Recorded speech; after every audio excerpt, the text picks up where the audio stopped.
Most people think AI will first replace factory work. But I think the first thing AI is really changing is search.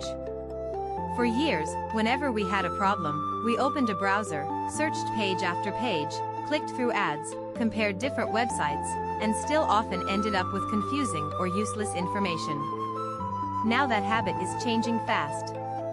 More and more people are no longer searching first. They are asking AI first. If you want to start a side hustle, write a proposal, find customers, learn a new skill, or decide whether an idea is worth pursuing, AI can help you organize the information, highlight the key points, and give you a faster starting point.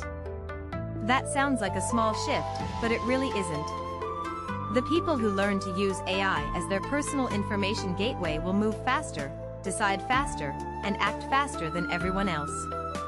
A lot of ordinary people are not lazy. They are just losing too much time in scattered, low-quality searching. In the future, the biggest advantage may not belong to the person who knows the most. It may belong to the person who knows how to use AI best. You do not need to be a programmer. You just need to learn how to stop searching alone.